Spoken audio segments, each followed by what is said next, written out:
Hello everyone, welcome to our channel. ఈ వీడియోని first time చూస్తున్నట్లయితే ప్లీజ్ సబ్స్క్రైబ్ చేసుకోండి. ఓకే, వీడియోలోకి అయితే వచ్చేద్దాం. ఒక్కొక్కసారి మనం రెడీమేడ్లో డ్రెస్ కొన్నప్పుడు సైజు అండ్ ఓపెన్స్ క్లాత్ మనకి ఏదైనా నచ్చకపోతే మనమే ఆల్టరేషన్ చేసుకోవచ్చు హ్యాపీగా.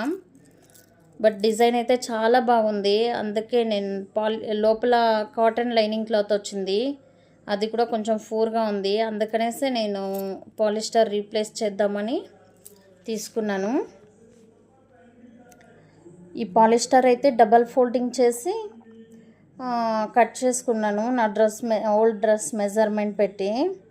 తర్వాత మెయిన్ డ్రెస్ స్టిచ్చెస్ అంతా ఓపెన్ చేసి సైడ్కి పెట్టుకున్నాను. ఈ విధంగా చూడండి, డబుల్ ఫోల్డింగ్ సపరేట్ చేసుకుంటే చాలా ఈజీగా ఉంటుంది. కట్ చేసుకున్న తర్వాత తీసుకోవడము, క్లాత్ కూడా జరగదు సైడ్కి. తర్వాత స్లీవ్ కటింగ్ చేసుకున్నాను. సింపుల్ డ్రెస్ కటింగ్ చాలా సింపుల్ అండి. Only sleeves and back part front part ఇంత మాత్రమే కట్ చేసుకోవాలి. 2 స్టెప్స్తోనే అయిపోతుంది.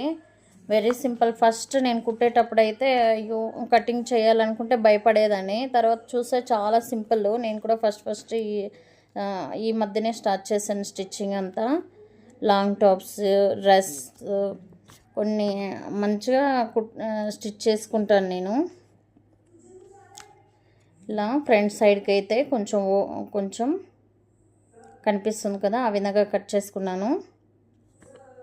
ఓకే, స్టిచ్చింగ్లోకి అయితే వచ్చేద్దాం. మెయిన్ ఫ్యాబ్రిక్ని ఆపోజిట్ సైడ్ పెట్టుకుని ఈ లైనింగ్ సపరేట్ చేసాం కదా, సైడ్కి పెట్టేసుకుందాము. మనం ఆల్రెడీ కట్ చేసుకున్న పాలిస్టర్ లైనింగ్ క్లాత్ అయితే ఈ విధంగా పెట్టేసుకుందాము.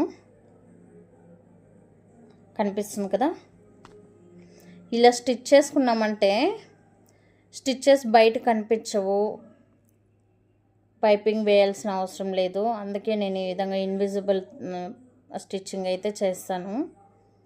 చాలా బాగా వచ్చింది ఈ డ్రెస్ స్టిచ్చింగ్, చాలా బాగుంది. ఇప్పుడు ఆ పాలిస్టర్ కాటన్ తీసేయడం వల్ల ఇది కొన్నాళ్ళు మన్నికగా ఉంటుందనేసి నా ఒపీనియన్. అది నిజమే, పాలిస్టర్ అయితే కొన్నాళ్ళు బాగుంటుంది.